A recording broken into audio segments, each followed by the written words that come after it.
I think what is most relevant about Jung for me is that more than anyone else I've ever found, he brings into being a worldview that allows a place not just for the rational, the scientific, not just for that, but for the non-rational stuff.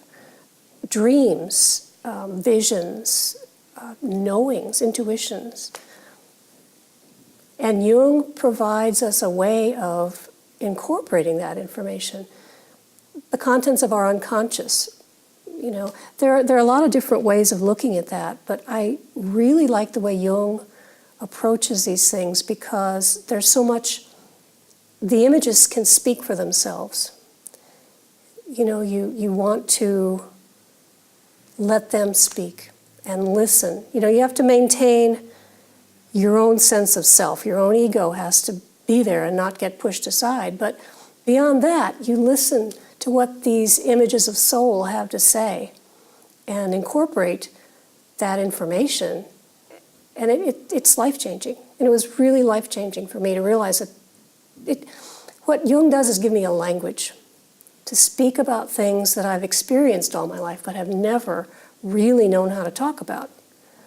Not that anybody wanted to listen to it anyhow. You know, it's not, the world I grew up in, you kind of kept that stuff hidden. I mean, you know, it was not well received. But among Jungians, and coming from a Jungian perspective, it makes total sense. And it's every bit as real as anything else. It's wonderful. In my worldview, everything that happens to you is information. It's there. You might as well try to make sense of it.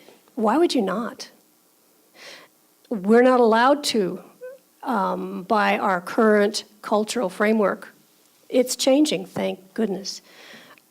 But this is just going to open up a whole new source of good stuff that you can work with.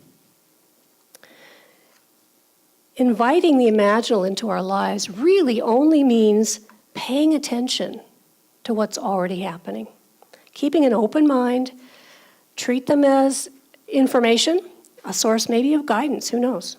But that open mind is really, really critical. And remember, Jung says, all my creative activity has come from those initial fantasies and dreams. Jung thought it was that important. This is a quote from James Hillman. And here's another reason why you would want to do this. He says the major task confronting psychology today is differentiating the imaginal. What is it?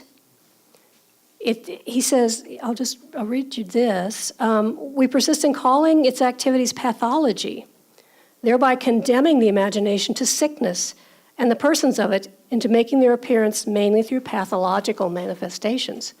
If we are more receptive, we don't have to go neurotic to have the imaginal appear in our lives.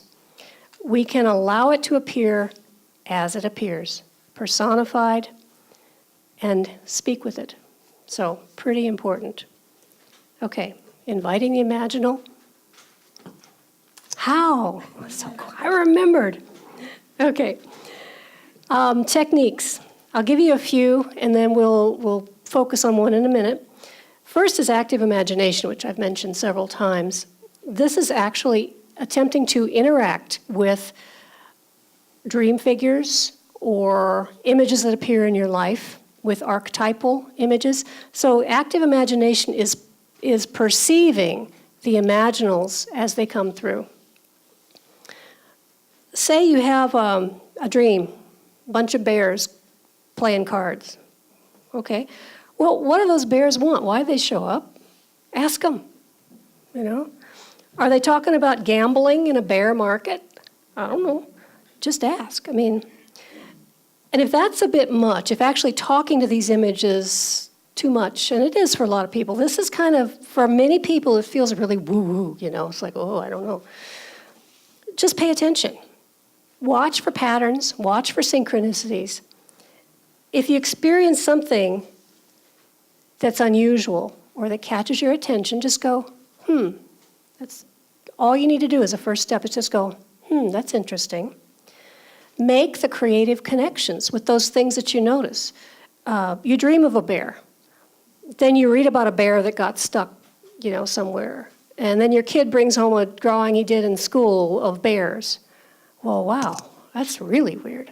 So then you might be convinced to go back and talk to those dream bears and find out what the heck they really want. Are you having trouble bearing something? It could be anything. Look for dream puns. I love dreams. Dream puns are big. Talk about a sense of humor. The imaginal has this huge sense of humor. You know what I'm talking about, people? Yeah. Oh, yeah.